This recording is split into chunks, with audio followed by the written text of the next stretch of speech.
ये सब क्लियर है सभी को? एक बार बता दीजिए, स्क्रीन ऑडियो सब क्लियर है? Yes sir. चलिए, तो आइए चर्चा करते हैं हमारे मीन्स राइटिंग की, राइट।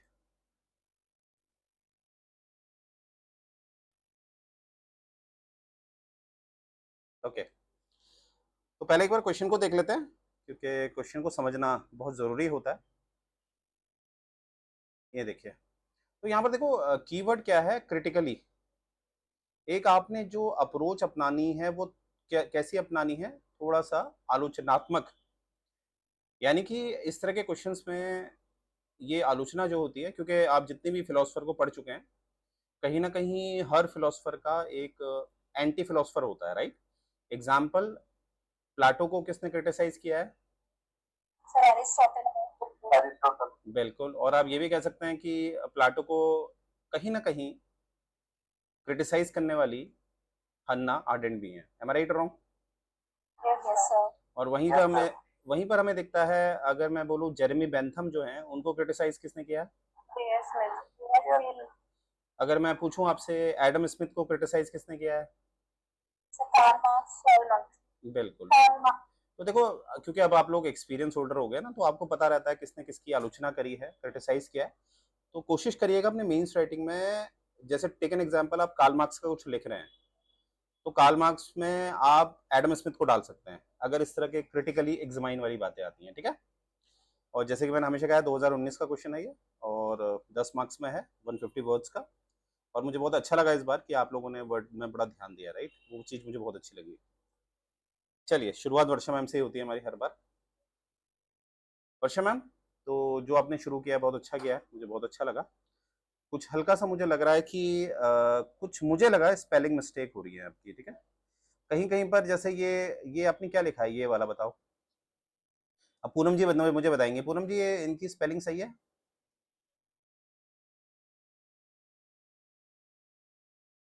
पता नहीं सर।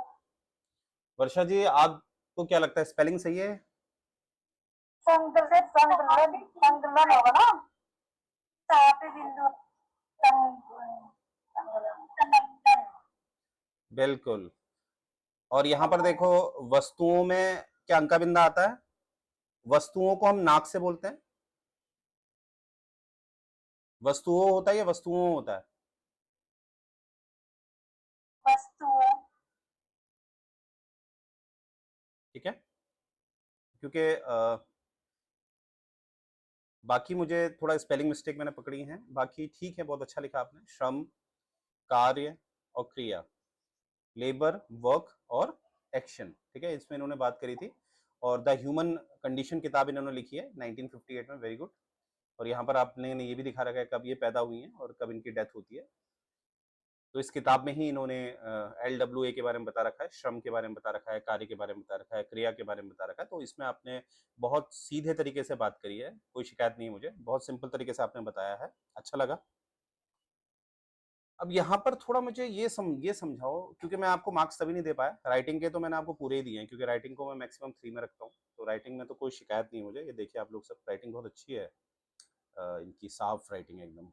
ये देखिए, यहाँ पर एक ये है ना कि जैसे मैं जब पढ़ रहा था इसको, कि परंतु परंतु आलोचकों ने आलोचनाओं में जैसे जैसे श्रम जैविक आवश्यकताओं से जुड़ा होने के बावजूद इसे व्यक्तिगत पूर्ति से भी भरा जा सकता है। ओके, कार्य गतिविधि मानवीय पहलुओं की उपेक्षा करता है, क्योंकि यह भी मानव अस्तित्व के लिए समान रूप से महत्वपूर्ण है। तो मैं इसको समझ नहीं पाया, क्या समझाना चाह रही है, मुझे बताइए जरा। सर मैं इसमें ये बोल रही हूँ, जैसे अन्ना ने क्रिया को ही बताया था, एक्शन को ही बताया था कि वही पॉलिटिकल वर्क में जा सकता है। उन्होंने इन दो की तरफ ध्यान नहीं दिया था।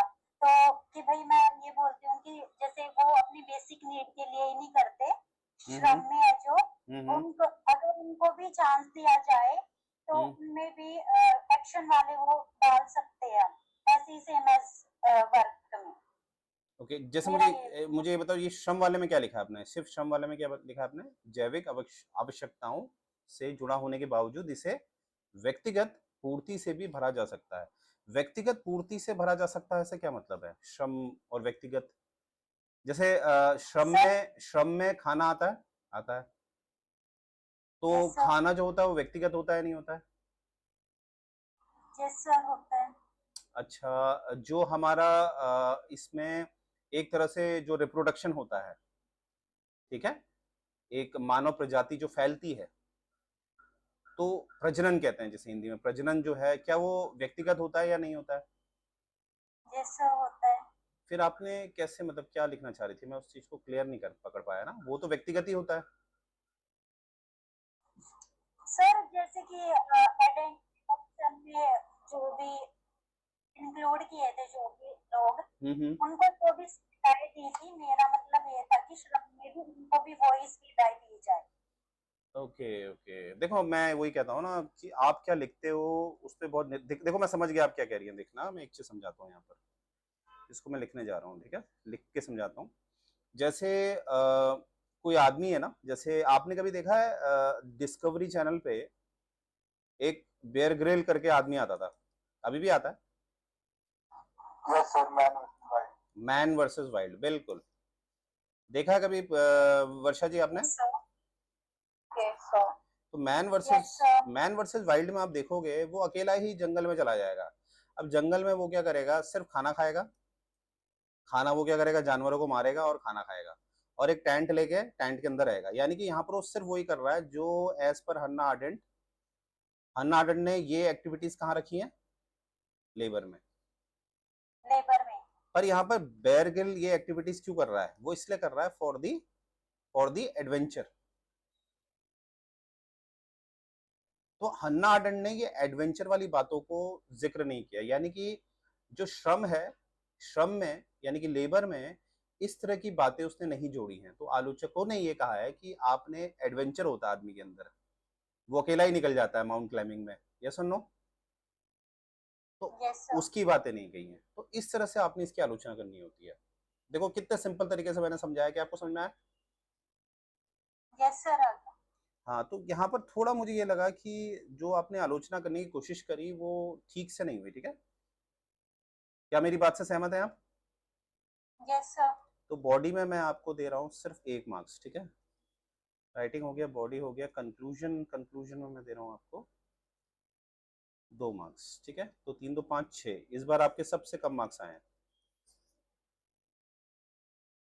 ठीक है? 6 बाई सर, जी। सर जो आलोचना है उसमें दूसरे को लिखना है आलोचना, कि दूसरा व्यक्ति कर रहा है आलोचना। कोई व्यक्ति अपनी आलोचना भी करता है क्या? नहीं, क्वेश्चन में मतलब अन्ना हार्डन का जो आलोचना वाला क्वेश्चन है, तो दूसरों को याद लिखना है। हाँ, आपने जब भी किसी को क्रिटिकली एनालाइज करना होता है, इसका मतलब होता है कि आपने आपने फिलोसफी पढ़ ली है ना। अन्ना आर्डेंट के बाद आप पैदा हुए हैं, आपने सबकी फिलोसफी पढ़ी है ना। तो ऐसा होता है, आप इनकी आलोचना कर सकते हो क्योंकि इनकी जो मृत्यु है वो 1975 में हो चुकी है। जैसे अगर कोई पूछेगा आप करुण सर की आलोचना करिए, तो आप मेरी आलोचना भी नहीं कर सकती क्योंकि अभी तक मैं खत्म नहीं हुआ हूं ना। मेरे भी क्या क्या विचार हैं। अब जब मान लेते हैं मैंने कोई किताब लिखी है, मैंने अपने विचार लिखे हैं, तो 20 साल बाद मानते हैं मेरी मृत्यु हो जाती है, 20 साल बाद फिर क्या होगा? अगर मैंने किताब अच्छी लिखी है तो लोग क्या करेंगे? मुझे तर्कपूर्ण, मेरी क्या करेंगे? तर्कपूर्ण आलोचनाएं करेंगे। तभी मैंने कहा था कि क्वेश्चन को शायद आप लोग समझे नहीं है, पर अच्छा है इस तरह के क्वेश्चन जो है, अब आपको दिक्कत नहीं होगी। आइए, अब पूनम जी है, ठीक है? पूनम जी आ गई हैं। पूनम जी, तो मैंने आपका देखा, बहुत अच्छा लिखा है आपने, नो डाउट। राइटिंग भी, राइटिंग तो बहुत अच्छी लगी मुझे आपकी, ठीक है? और यहाँ पर बस थोड़ा सा मैंने ये देखो यहाँ पर रेड से बना दिया है क्योंकि आपने ये नीचे 3 स्तर को डिफाइन किया ऐसे ना। तो मैंने हल्का सा इसमें एरो बना दिया। एरो बनाने का मतलब ये था कि इसको सिंपल कर दिया। आपने इस तरह से बना रखा था, गलत नहीं कहूंगा उसको, पर हल्का सा मैंने एरो बना दिया।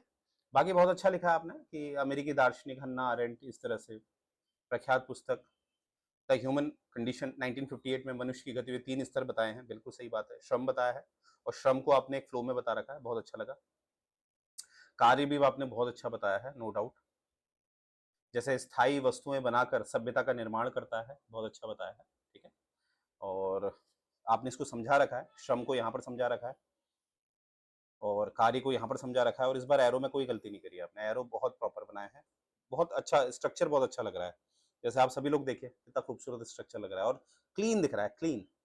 और ये देखिए फ्लो चार्ट से क्या फ़ायदा हो जाता है कि कम शब्दों में आदमी ज़्यादा लिख पाता है और समझने वाले के लिए भी आसानी हो जाती है, ठीक है? देखो ये। नेक्स्ट है कि यहाँ पर पूनम जी मात खा गई। आलोचनाएँ में गड़बड़ कर दी पूनम जी ने। समझ रही हो ना पूनम जी? जी सर, वो आलोचना वाला मुझे समझ नहीं आया। हाँ, फिर भी मैंने आपको एक बहुत एक ही मार्क्स आपका काटा है, क्योंकि यहाँ पर आपने बहुत अच्छा काम किया है। यहाँ पर सारे काम अच्छा किया है, आपने बस ये आलोचना में आप समझ नहीं पाई शायद, तो आपने सही आलोचना नहीं उठाई, ठीक है? तो मुझे उम्मीद है आप समझ गए होंगे कि आलोचना यानी कि क्रिटिकली एग्जामाइन आपने कैसे करना होता है, आलोचनात्मक आपने कैसे बनना होता है। किसी ने कोई बात कही है तो कोई विद्वान आदमी की बात आपने उठा लेनी है। अब क्वेश्चन है, क्या सर मैं व्यक्तिगत तौर पे भी आलोचना कर सकता हूँ? तो मुझे लगता है कर सकते हैं, आज़ादी होती है हमको, बट हम पंगे नहीं लेते हैं, क्योंकि हम तो भी लिख ही रहे हैं, ठीक है? तो हम इतने बड़े लोगों की आलोचना करते हैं तो अच्छा नहीं लगता। तो हमारी आलोचना में अगर हमें कोई आधार मिल जाए, जैसे किसी बड़े फिलोसोफर को हम ले लें अपनी बातों में, तो ज़्यादा मार्क्स मिलते हैं, ठीक है? पर आपने बहुत तरक्की करी है, ठीक है? तो मार्क्स आपके 1 मार्क्स मैंने इसलिए काटा, अदरवाइज़ आपके इस बार फुल आने वाले थे, पर आप आलोचना नहीं दे पाई। तो किसी बात से शिकायत है आपको मेरी? नहीं सर। ठीक है। यहाँ पर मुझे आपका ये बहुत अच्छा लगा है, नाजीवाद नाजीवाद उठाया ना आपने। एक दूसरे की कॉपी ज़रूर पढ़िएगा आप लोग, ठीक है? जब मैं आपको सेंड करता हूँ। आ जाइए अश्विन मैम। Yes sir. हाँ, तो मैं तो पहले ये आधा टाइम तो मुझे 20 मिनट तो ये लग गया लड़की ने लिखा क्या है ये। किसमें? ये देखो उंगली देखो। तो कहने का ये मतलब है, जब आप लोग मुझे कॉपी भेजें तो मेरा माइंड डिस्ट्रैक्ट ना करें, ठीक है? सिर्फ कॉपी की फोटो भेजें। तो मैं ये आधे दे तो ये पढ़ता रहा, इसे लड़की ने लिखा क्या है, लिखा क्या है, मैं समझ नहीं पा रहा था किसका नाम लिखा है, पता नहीं। चलिए, अच्छा। ये थोड़ा सा मैं ये देखना चाहूंगा। देखो यहाँ पर आपने जो वर्डिंग इस्तेमाल करी है, बहुत टेक्निकल इस्तेमाल करी है, नो डाउट, बहुत अच्छी भी लिखा मुझे यहाँ पर, जैसे ये वाले मैंने अंडरलाइन कर रखा। एक जो शिकायत आई है मुझे आपसे, नहीं पहले मैं अच्छी बात करता हूँ, ये नाजिज में एपॉक आपने ये शब्द जोड़ा है, ये भी अच्छा लगा मुझे, इस तरह से शब्दों का ये टेक्निकल बहुत होता है, ठीक है? अच्छा, क्वेश्चन ये है कि इस बार मुझे राइटिंग में मजा नहीं आया यार, क्यों ऐसा, क्यों जल्दीबाजी में लिखा? अब यहाँ पे देखो, ये आपने क्या लिखा है बताओ, ये शब्द क्या है? एनिमल। एनिमल में एम में 4 डंडे आ गए क्या आजकल? मैंने तो एम ऐसा सीखा था, ऐसा वाला सर एम। मैंने जल्दीबाजी में लिखा था, मेरी गलती है। हाँ, और ये मैं बिल्कुल टॉलरेट नहीं कर सकता भाई, ठीक है? यहाँ पर भी एम देखो अपने। ठीक है सर। तो ये जल्दबाजी, ये गलत बात है भैया, ये you are taking it lightly. हाँ, okay you are sir. Taking civil services lightly, and one day this civil services will take you, like ये देखो, होमो फेबर का आपने इस्तेमाल किया, पर ये एम क्या बना दिया? ठीक इस है सर। इस तरह की सिल्ली मिस्टेक तो होगी नहीं, ठीक है? और ये देखो वेलराइज है ना, वेलराइज जेड कैसा बन रहा है आपका, देखो ये जेड हुआ है, ठीक है? तो ये बहुत यस सर। खतरनाक मिस्टेक आपने करी है। चलो फिर भी मुझे ये अच्छा लगा, लिखा अच्छा था आपने, क्योंकि मैंने फिर हर्नार्ड and 20th century political philosopher, ये आपने बात उठाई थी जर्मनी वाली, ठीक है? ये मुझे अच्छा लगा कि आपने एकदम उसको बेस से पकड़ा, ठीक है? टोटलिटेरियनिज्म वाली बात आपने उठाई, ठीक है? और फिर आपने भी यहाँ पर द ह्यूमन कंडीशन को दर्शाया। बस मैंने हमेशा कहा है, आप शायद भूल रही हैं, मैंने कहा जब भी कोई आप बुक दर्शाते हैं, तो जैसे मैंने कहा था हमेशा लिख दिया करो फेमस बुक, तो आपने लिखा अच्छा लगा मुझे, बट यहाँ पर मैंने कहा हमेशा बुक में क्या करो, उसको एक इन्वर्टेड कॉमास के अंदर रख दो, तो पता चलता है वो किताब है, ठीक है? जब भी कोई, याद रखना, पार्ट ऑफ स्पीच होती है, उसमें नाउन होता है, नाउन में भी आपका प्रॉपर नाउन होता है, एक होता है ना प्रॉपर नाउन, यस सर। तो प्रॉपर नाउन को हमेशा आप इन्वर्टेड कॉमास के अंदर रख दो, ठीक है? तो थोड़ा अच्छा इंप्रेशन जाता है। Okay sir. और 1958 अच्छा लगा मुझे, अगर याद रहता है तो आपको बहुत बढ़िया बात है। बाकी आपने लेबर दिखाया था यहाँ पर, एक अनोखा सा एम बनाया था, डोंट वरी, मैंने उसको एम ही पढ़ा, ठीक है? तो यहाँ पर आपने फिजिकल नीड्स लिखा है, ठीक लगा, ठीक है? ओके। यहाँ पर होमोफेबर शब्द का इस्तेमाल किया आपने वर्क में, ठीक है? क्या क्या मतलब होता है होमोफेबर का? सर ऐसे एग्जैक्ट मतलब, सर होमोफेबर जो है ना बेसिकली रुकिए क्रिएटिंग रुकिए रुकिए आर्टिकल्स होते हैं। रुकिए, आप क्यों बोल रही हैं मैम? Sorry sir, sorry. हाँ, मैं अगर अश्विन ने ये शब्द इस्तेमाल किया तो I just want to know कि उनको क्या है मतलब ये ऐसे शब्दों को अगर आप इस्तेमाल करते हैं तो आपको परफेक्ट पता होना चाहिए इसका मतलब क्या है। क्या सर है? बेसिकली वो फेदर का जैसे ये मतलब होता है कि जैसे पुराने टाइम पे वो नहीं होते थे, जैसे जो छोटा काम करते थे, जैसे आप ब्लैक स्मिथ कह लो या फिर बहुत पितरी जाति से बिलोंग करते थे, मतलब फेदर एक मैस्कुलिन को हम कह सकते हैं, जो ओके, बहुत ही छोटा काम करते थे, तो उसके अकॉर्डिंग डाला था। आप बताओ आशु मैम आप। सर होमो फाइबर का बेसिकली मीन ना ये एक जो वर्ड है, ये इटालियन वर्ड के अंदर भी यूज होता था। फाइबर एग्जैक्टली जो मेनियल वर्क्स करते थे ना, लोहार वगैरह, तो हम्म। वैसे इसका मीनिंग होता है man the maker. Hmm, man the maker, जब मैं लिख रही थी ना सर, तो मैंने इसका मीनिंग देखा, मैन बिल्कुल इनको द मेकर। आर्टिशियंस जिसे आप आमतौर पे क्या कहते हैं? आर्ट, ड्यूरेबल आर्टिफैक्ट जो बनाते हैं, जो बिल्कुल। टेंजिबल आर्टिफैक्ट बनाते हैं, उनको बोलते हैं ठीक है, होमो फाइबर। बिल्कुल। तो इसीलिए क्या है इसमें ये लोग अगर देखेंगे इनका जो रिजल्ट है वो ये होता है, ये ड्यूरेबल प्रोडक्ट बनाते हैं ज्यादातर। क्या बनाते हैं?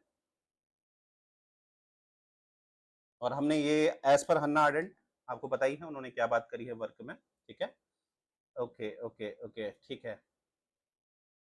फिर एक्शन भी दिया आपने, अच्छा दिया है, एक्शन भी अच्छा दिया है, बट जो सिली मिस्टेक थी, पहले तो मैं सोच रहा था चेक ही ना करूं, फिर मेरे को अच्छा लगा जितना मैं आगे बढ़ता रहा। लिखा तो अच्छा है आपने, नो डाउट। ठीक है, एक थोड़ा सा मुझे यहाँ पर ये चीज बता दो, ये लास्ट में आपका ना फोटो में कटा हुआ है आपका ये क्या लिखा है आपने नीचे? सर ये मैंने लिखा था एस्पेक्ट्स ऑफ ह्यूमन लाइफ। नहीं, मुझे बताओ to understand different aspects of human life. अच्छा अच्छा, ओके। अच्छा, अब सभी लोग जब फोटो खींचते हो ना, थोड़ा देख लिया करो अपने अलाइनमेंट, ठीक है? क्योंकि मैं अपने मन से बिल्कुल हर चीज़ मुझे देखनी होती है, तो ठीक है। तो इसलिए आपको 7 दिए मैंने, ठीक है? क्योंकि इससे भी कम देते, पर ठीक है आपने लिखा अच्छा था तो बैलेंस किया। तो यहाँ पर इस तरह की मिस्टेक मुझे फ्यूचर में ना दिखे तो अच्छा है, ठीक है? Okay sir. सर जी। एक चीज मुझे ये पूछनी थी कि जैसे अभी तो ये लिखा है क्योंकि वो एस्टिमेट 150 थी, हम्म पर सर जैसे इस क्वेश्चन में बहुत ज्यादा कंटेंट आ रहा था, तो हम्म जैसे अब उसको मिनिमाइज करना है या फिर मतलब समझ नहीं आ पा रहा था कि और कैसे इसमें डाले, हम्म। तो आप बताओगे? मतलब आप ये कहना चाह रही हो कि सर वर्ड लिमिट की वजह से गड़बड़ हो गई? जी। Yes sir. इसी की तो आप प्रैक्टिस कर रही हो, अभी मैं बताऊंगा उसको, ठीक है? एंड ऑफ द सेशन बताऊंगा। ओके। चलिए, आपको कोई शिकायत तो नहीं है अश्विन मैम? नो। ठीक है। आशु मैम, आशु मैम आइए, आप पे आते हैं। आप आर यू देयर? हाँ जी सर, मैं हूँ। देखिए वो ये एज यूजुअल बहुत अच्छा लिखा आपने, खूबसूरत लिखा है। मैंने मार्क्स क्यों नहीं दिए अभी बताता हूँ, क्योंकि मैं थोड़ा कंफ्यूज था। एक चीज में मैंने पूछना आपसे, फिर मैं आपको मार्क्स दूंगा। तो बहुत अच्छा खूबसूरत सा बना रखा आपने, बहुत टेक्निकल है, बहुत टेक्निकल मतलब, है ना?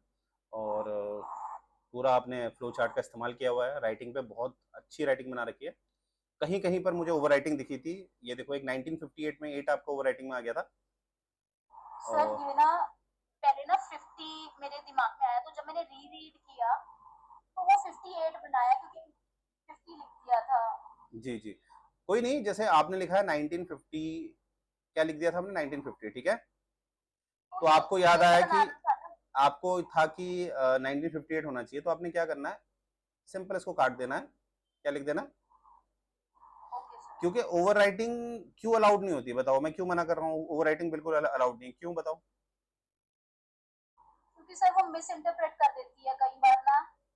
नहीं, कभी भी मानते हैं आपकी कॉपी चेक होने आई है, आपने मुझे पैसे खिला रखे हैं, तो मैं क्या कर दूंगा, आपने कुछ गलत किया होगा तो ऊपर से क्या कर दूंगा उसको सही। समझ रहे हैं मेरी बात? तो इसीलिए ओवर राइटिंग बिल्कुल अलाउड नहीं होती, क्योंकि ओवर राइटिंग मतलब करप्शन। ओवर राइटिंग मतलब होता है मैडम करप्शन, ठीक है? क्योंकि देखो आपने एक ही शब्द लिखा है 1950, ऐसे लिखा था ना आपने पहले। अब देखो इसको 8 बनाना कितना आसान है, ऐसे करके मैंने इसको क्या बना दिया, 8। सर मैंने ना नीचे को बना दिया था, तो फिर शायद नहीं, आप मेरी बात समझ गए ना मैं क्या कह रहा हूँ, कि ओवर राइटिंग क्यों अलाउड नहीं होती है? क्योंकि ओवर राइटिंग से क्या होता है, किसी बच्चे ने गलत भी किया है उसको सही किया जा सकता है, और किसी ने गलत सही किया उसको गलत भी किया जा सकता है। तो इसीलिए सभी लोगों ने क्या करना है, गलती होती है, हमारा माइंड होता है, हम सब, मैं भी लिखते समय पॉइंट मिस कर जाता हूँ। वी आर नॉट मशीन यार, मशीन तो है नहीं ना हम लोग। तो सिंपल सा सॉल्यूशन क्या है, काटो, आगे बढ़ो, लिखो उसको दोबारा, ठीक है। क्योंकि आपका वर्ड काउंट में ये वर्ड अब काउंट नहीं किया जाएगा, क्योंकि ये क्या काट, ये है कट गया है, ये काउंट नहीं किया जाता है। तो बाकी मुझे कोई शिकायत नहीं है, ठीक है। अच्छा मैम, एक जरा मुझे ये बताइए, जून पॉलिटिशियन से क्या समझाना चाह रही थी आप, मैं उसको समझ नहीं पाया। सर ये ना टर्म थी एक्चुअली, जैसे होमोफेबर थी ना, हाँ तो हाँ। जून पॉलिटन का मतलब क्या होता है कि पॉलिटिकल एनिमल, अच्छा। पॉलिटिकल एनिमल होता है सर इसका मीनिंग। ये कहीं पे जहाँ पे मैंने बुक में था सर, तो ये मतलब जैसे फ्लो चार्ट जब बना रही थी इनके मीनिंग लिख रहे थे, जैसे लेबर को हमने एनिमल लेबरन लिखा था, वर्क को हमने होमोफेबर लिखा, तो मैंने एक्शन को दिखाया जून पॉलिटन, इसका मतलब होता है सर अ पॉलिटिकल एनिमल। तो यहाँ पे पब्लिक डिस्कोर्स और सारे एक्शंस में क्या आता था कि वो कंप्लीट पार्टिसिपेशन करेंगे, अपनी मतलब स्पीच देंगे, तो यहाँ पे एज अ पॉलिटिकल एनिमल उसको स्टेट्स के साथ इंटरेक्ट करना था, तो एक्शन में ये आ रहा था, तो ओके इसलिए डाला था। ओके ओके ओके, तो यहाँ पर आप पॉलिटिकल एनिमल डालना चाह रही थी इसको, ठीक है। तो आपने ये किसी बुक से पढ़ा है क्या, क्योंकि ये वर्ड ना मैंने इतना मेरे माइंड में आ नहीं रहा था, ये वर्ड किसी बुक से उठाया है? सर हाँ सर, ये नेट से एक फ्लो चार्ट में मैंने इसका देखा था, जैसे ये लिखा हुआ था, एक्शन के नीचे लिखा था ये जून पॉलिटन। ओके।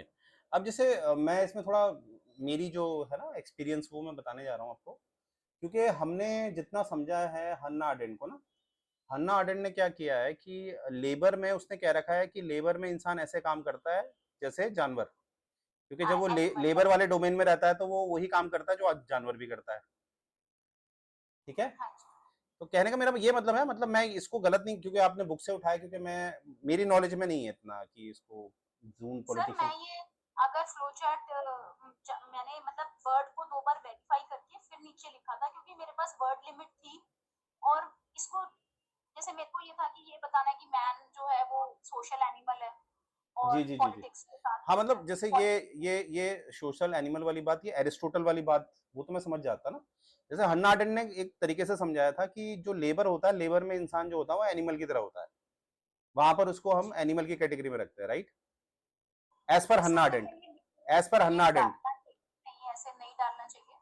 हाँ मतलब मुझे लगा कि मैं आपको बता दूं, क्योंकि देखिए ऐसा होता है ना, मेरा ज्ञान भी सीमित है, ऊपर खतरनाक खतरनाक राइटर होते हैं वो क्या लिखते हैं, पर मेरे को ये समझ में आता है कि सिंपल हो तो बेस्ट है, राइट। तो व्हाट आई मीन टू जी से, मेरे जी को ये थोड़ा समझ में नहीं आया था, तो एनिमल मेरे को लगता है कि एनिमल आपने सिर्फ यहाँ डाल देना है, क्योंकि सोशल एनिमल जी बोला जी है अरिस्टोटल ने, राइट।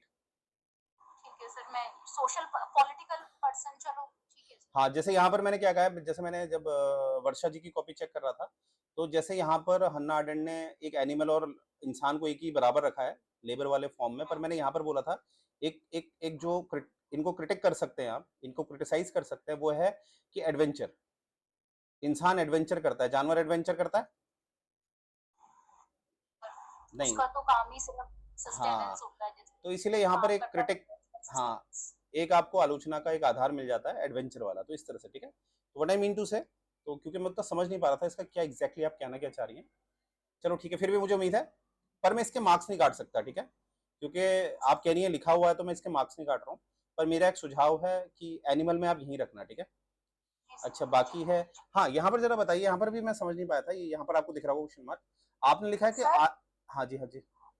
सर यहाँ पे मैंने ना ये लाइंस पढ़ी थी कि इसने जो एस्से लिखा था, हम्म, बेसिकली ये एस्से फॉर्म में आया था हन्ना आर्नेट का, जी जी तो वहां पे ना ये मॉडर्न वर्ल्ड को, मॉडर्निटी को ये क्रिटिसाइज कर रही थी कि उसने डिस्प्रोपोर्शनेटली मतलब इनको अलग किया है, लेबर और वर्क को बहुत ज्यादा ऊपर रखा है, लेकिन एक्शन को वो नीचे किया है मॉडर्निटी ने, मॉडर्न वर्ल्ड ने। जी जी तो इस बात पे मतलब मैंने हन्ना का वे दिखाया कि हन्ना किस चीज पे मॉडर्न वर्ल्ड को क्रिटिसाइज कर रही जी जी थी, जी फिर जी। मैंने उसकी आलोचना दिखाई कि हन्ना को क्यों क्रिटिसाइज किया गया।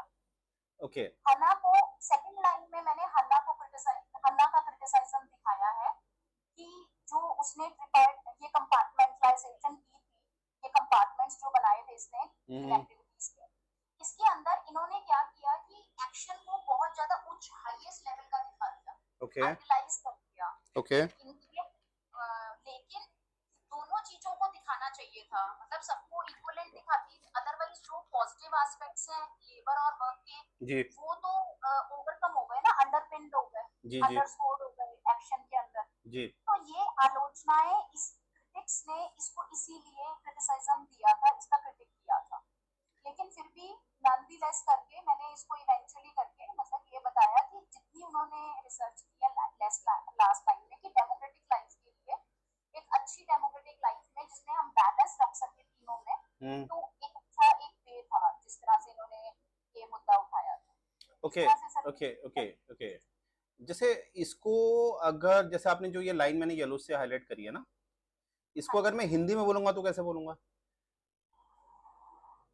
सर इसको हिंदी में ये बोलेंगे कि मॉडर्न वर्ल्ड को वो एक तरह से ये कह रही थी कि उनके ऊपर धिक्कार रही थी, मतलब धिक्कारना नहीं, मैं सर मुझे हिंदी के इतने वर्ड आते नहीं, मतलब कि मॉडर्न वर्ल्ड को वो एक तरह से क्या कहते हैं, इल्जाम लगा रही थी कि तुमने लेबर और वर्क को क्यों ऊपर किया, मतलब पहले ओके वो कह रही है मॉडर्न वर्ल्ड की वजह से लेबर और वर्क ऊपर है, और एक्शन जो होना चाहिए सबसे ऊपर, लेकिन उसको नीचे कर दिया इन्होंने ओके मॉडर्न वर्ल्ड में।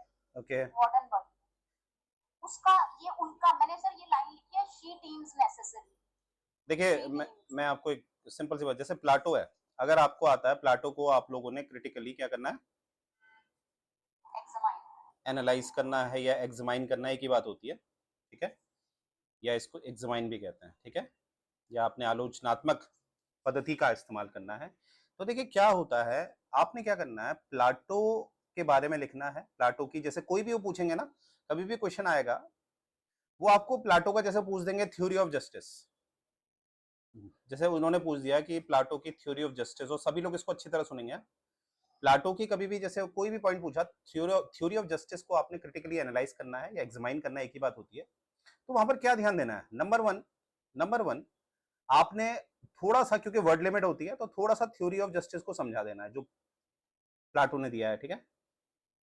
और थ्योरी ऑफ जस्टिस को उसने समझाने के लिए, याद करिए, एडुकेशन सिस्टम भी दिया है, याद आ रहा है? Yes sir. अब क्या है यहां पर, याद रखिएगा, फिर आपने क्या करना है, जैसे प्लाटो का अच्छा खासा क्रिटिसाइजर उसी का डिसाइपल था, क्या नाम था सर? एरिस्टोटल। तो आपके पास जैसे एरिस्टोटल है और प्लाटो का ही क्रिटिसाइजर है हन्ना आर्डेंट, ये सुनो। तो हमारा माइंड, क्योंकि हमारा सिलेबस इतना बड़ा नहीं है, अब तो आप समझ गए होंगे सिलेबस छोटा है, वो तो मैंने आपको थोड़ा एक्स्ट्रा पढ़ा रखा है, तो आपके माइंड में हमेशा देखना, अगर एक का नाम आएगा तो उसका क्रिटिसाइजर का नाम भी आ जाएगा, मैं गारंटी दे रहा हूँ, जैसे अभी के केस में आप देख रहे हैं। तो आपने क्या करना है, जब भी क्रिटिसाइज करना है, तो आपने, मैंने कहा ना, एरिस्टोटल ने कैसे क्रिटिसाइज किया है या हन्ना आर्डेंट ने कैसे क्रिटिसाइज किया, उसको डाल देना है। प्लाटो ने क्या क्रिटिसाइज किया है, प्लाटो को खुद, वो गड़बड़ हो जाएगी। आपने इसको क्रिटिकली एनालाइज करना है। मैं आपकी कॉपी को क्रिटिकली एनालाइज करता हूं। क्रिटिकली एनालाइज का क्या मतलब है, एनालाइज मतलब scientific method, empirical approach, analyse मतलब एम्पेरिकल अप्रोच, यानी कि मैं आपसे कहूंगा आप यहां गलत है तो मैं पहले फैक्ट रखूंगा आपके सामने, और क्रिटिक्स मतलब मैं आपकी जितनी कमियां निकाल पाऊं। कमियां होनी चाहिए तर्कपूर्ण, कमियां कैसी होनी चाहिए, on the basis of logics, क्योंकि हमें क्या पता है, सच की तरफ जाना है तो थीसिस का हमेशा क्या आएगा, एंटीथेसिस। अगर थीसिस, ध्यान से सुनना, अगर थीसिस जो है वो अगर एम्पेरिकल बेस है, तो उसका कभी भी एंटीथीसिस नॉर्मेटिव नहीं हो सकता, हमेशा उसका एंटीथीसिस क्या होगा, एम्पेरिकल। तो थीसिस और एंटीथीसिस जो टकराएगा टकराएगा, तो जो नया सिंथेसिस आएगा वो ऑटोमेटिकली क्या होगा, एम्पेरिकल। अब देखिए, बिल्कुल मैं आप लोग की कॉपी जो क्रिटिकली एनालाइज कर रहा हूं, आप लोगों की कॉपी याद करिए, पहला दिन अगर आपके पास पढ़ी है वो, और आपका कितना इंप्रूवमेंट हो गया खुद सोचिए, क्योंकि मैंने सिंपल सा, मैंने कौन सी टेक्नोलॉजी अपना रखी है, मैंने एक डायलेक्टिकल मेथड अपना रखा। डायलेक्टिकल मेथड समझते हैं आप ना, सर डायलॉग्स, थीसिस एंटीथेसिस। तो आप लोग देखिए आपका कितना लेवल कितना बढ़ गया, अभी क्रिटिकली एनालाइज वाले क्वेश्चन भी आप अटेम्प्ट कर पा रहे हैं, ये अपने में ही कॉम्प्लिकेटेड था क्वेश्चन, ठीक है? तो यहाँ पर मुझे उम्मीद है मैम, मैं मेरी बात आप समझ पाए शायद, राइट? आपको मेरी बात समझ में, मैं क्या क्या क्या इशारा कर रहा था? जी, और यहीं पर देखिए ये पॉइंट से, एज पर माई नॉलेज, मेरे को लगता है, एक सेकेंड इंक चेंज कर लेते हैं। देखिए ये पॉइंट मैं उतना एक्सेप्ट नहीं करूंगा, पर ये मुझे बहुत अच्छा लगा, ये वाला पढ़ो जरा, आपने कितना बढ़िया लिखा है, ये बहुत बढ़िया लिखा आपने, मैं मजा आ गया पढ़ के, और मैंने फिर बोला टेक्निकल बहुत है, तो बाकी लोगों के लिए आप प्रेरणा बनी रहती है हमेशा, मैंने बोला आपको। तो critics argues her tripartite compartmentalization that idealizes action over labor। तो यहाँ पर आप पढ़िएगा, बहुत अच्छा आपने समझा रखा है, नो डाउट। ठीक है, चलिए अब मुझे ये समझ में आ गया। यहाँ पर मैं थोड़ा कंफ्यूज था, तो इसके तो कोई मार्क्स नहीं कटेंगे आपके, यानी कि यहाँ पर मैं न्यूट्रल हो गया हूँ। यहाँ पर थोड़ा सा हल्के से मार्क्स आपके कटेंगे, हल्के से। ठीक है, तो यहाँ पर आपके ओवरऑल मेरी तरफ से मैम आपको मार्क्स हैं इस बार 9.75 आउट ऑफ 10 ना, क्योंकि थोड़े से मुझे काटने पड़ेंगे मैम, मेरे पे ऑप्शन नहीं है। ठीक है, तो आपके हो गए 9.75 दे दिया मैंने। ठीक है, 0.25 मैंने क्यों काटे, आप समझ गई हैं यहाँ पर। चलिए, तो 9.75 आपके आ गए। ठीक है, नेक्स्ट देखते हैं केशव जी। केशव का तो मुझे पता नहीं यार। केशव जी 9.5 सीधे समझ जाओ, बहुत सिंपल लिखा है लड़के ने, पॉइंट टू पॉइंट बात कर रखी है। पता नहीं इस लड़के को, देखिए आप पढ़िएगा इसका, केशव का ना बहुत अच्छा लिखा है लड़के ने, मतलब सिंपल वे में। ठीक है, और बहुत स्वीट एंड सिंपल है, मुझे बहुत अच्छा लगा इसका लड़के का ना। आप ये केशव जी का जरूर पढ़ना। ठीक है केशव, आपको मैंने 9.5 दिए हैं, और राइटिंग तो नो डाउट बहुत अच्छी है आपकी, राइट। और एक दूसरे का पढ़िएगा जरूर। ठीक है, केशव जी से मुझे कोई शिकायत नहीं है, बहुत बढ़िया लिखा है, सिंपल स्वीट। अच्छा, अब देखो क्या नाम था, अश्विन मैम। Yes sir. देखो अब इनके पास भी वर्ड लिमिट छोटी सी है, वही लिमिट है, देखो कितना खूबसूरत लिखा है, ये कैसे हो पा रहा है। सर मैंने आपकी बार ना मतलब एग्जैक्ट 12 टाइम्स अपने वर्ड गिने, 149 वर्ड्स हैं सर। बिल्कुल, चलो पहले वो तो कर देते हैं, इसमें टॉपर कौन है। 9.5 केशव जी हैं, 9.75 मैम है, आशु मैम है, और 7 पे कौन है हमारी अश्विनी मैम। पूनम जी कितने में है इस बार, 9 में, राइट। और हमारी वर्षा जी हैं 6 पे। ओ माय गॉड, तो इस बार रैंकिंग देख लेते हैं, सबसे टॉप रैंक में आई हैं आशु मैम। आशु मैम की टॉप रैंकिंग हुई है 9.75। फिर है केशव जी, बिल्कुल क्लोज हैं दोनों, क्लोज हैं। फिर है हमारी पूनम जी, आई गेस पूनम जी के कितने थे, 9। फिर है हमारी वर्षा जी ना, कितने थे वर्षा जी के, 7। अश्विन मैम अश्विन मैम के कितने हैं, 7। अश्विन मैम 7, और वर्षा जी कौन से में, 6। तो ये इस बार का हमारा आप लोग की रैंकिंग है, तो इस बार टॉप पे आ गई है आशु मैम। ठीक है, अच्छा देखो, कंपटीशन आपका, जैसे वर्षा जी आज सबसे डाउन में है, तो वर्षा जी इसलिए डाउन हो गई हैं क्योंकि हो सकता है क्वेश्चन को पकड़ नहीं पाई हो। ठीक है, तो यही हमारे साथ होता है। अब यहाँ पर मुझे पता चल गया, या वर्षा जी को पता चल गया, मेरी वीकनेस है जहां पर आलोचनाएं पूछी जा रही है। अब आलोचनाओं में आपको क्या आंसर मिला वर्षा जी, और सभी के लिए है, रुको मैं स्क्रीन चेंज कर रहा हूँ, देखो I guess black screen comfortable है आप लोगों के लिए। Yes sir. ठीक है, चलो अब हम इस पर चर्चा करते हैं। ठीक है, जब भी क्रिटिक्स वाली बात आएगी, क्रिटिकली एग्जामाइन वाली बात आएगी, तो आप लोगों ने क्या करना है, सबसे पहले जो भी फेमस फिलोसफर्स हैं पक्का एक दूसरे को क्रिटिसाइजर होते हैं, क्योंकि आप जानते हैं फिलोसफर पहले डिवाइडेड हैं। कुछ फिलोसफर आइडियलिस्टिक होते हैं, याद करो, और आइडियलिस्टिक फिलोसफर ज्यादातर नॉर्मेटिव अप्रोच में रहते हैं, यस और नो। Yes sir. और कुछ फिलोसफर हमारे रियलिस्टिक होते हैं, और रियलिस्टिक वाले हमेशा किस अप्रोच में रहते हैं, एम्पिरिकल फैक्चुअल बेस्ड तो अमेरिकन। तो जो क्वेश्चन बना रहा है ना, क्वेश्चन बनाने वाला जरूर या तो आपको वो मॉडर्न टाइम का दे देगा, जैसे अन्ना आर्डेंट आपकी रियलिस्टिक ज्यादा है, तो आपको क्या है, उनकी अगर आलोचना करनी है। अब आप कहोगे सर हन्ना आर्डेंट की आलोचना क्या मैं यहां से कर सकती हूँ, पर यहाँ तो ज्यादा मुझे नॉर्मेटिव अप्रोच दिखती है।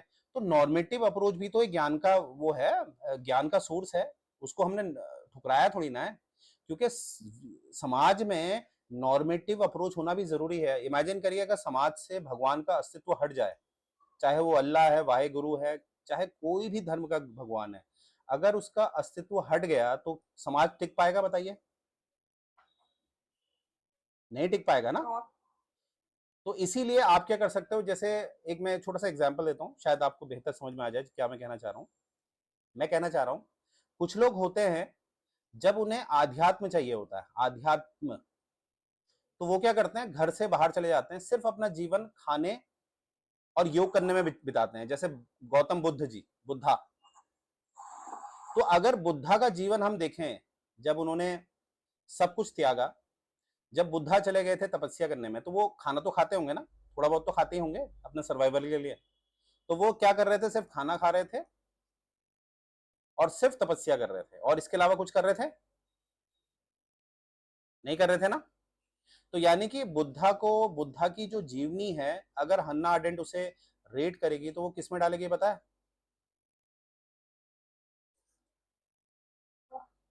किस में डालेगी, श्रम में, किस में डालेगी, सर लेबर में, क्योंकि वो एक it's a kind of biological sustenance की वजह से ही हो रहा था, बस। बाकी तो कोई एक्टिविटी थी ही नहीं। और बुद्धा जी ने ही हमें क्या ज्ञान दिया, कर्मा, कर्मा का ज्ञान किसने दिया पहली बार। तो इस तरह से आपने ना, ऐसा नहीं कि हमेशा इंपेरिकल ही सही होता है, इंपेरिकल को क्रिटिसाइज आप नॉर्मेटिव से करवा सकते हो, तो ऐसे आपका माइंड चलना होता है। देखो मैंने आपको एक आइडिया दे दिया, रियलिस्टिक आइडियलिस्टिक, इंपेरिकल नॉर्मेटिव, क्या मेरी बात पकड़ पाए, सभी को समझ में आया नहीं आया क्या मैं कहना चाह रहा हूँ, यस सर। बस ठीक है। तो इस चीज को आपने पकड़ लेना, क्योंकि अब आपका लेवल बढ़ चुका है, तो थोड़ा सा हम कैसे खेलेंगे, हम आपके थोड़ा सा एग्जाम में जो क्वेश्चन रियल, वैसे सारे एग्जाम के क्वेश्चन हम अटेम्प्ट कर रहे हैं, और एक क्रिटिकली एनालाइज वाले ज्यादा क्वेश्चन आते हैं, ठीक है। तो यहाँ से और तो कोई नहीं है, और तो सबका हमने देख लिया, तो किसी को कुछ कहना है, मुझसे कुछ पूछना है, या कोई चाहता है कि कुछ, हाँ जी, हाँ जी, केशव जी। सर मेरे आंसर में और क्या इम्प्रूवमेंट हो सकती थी?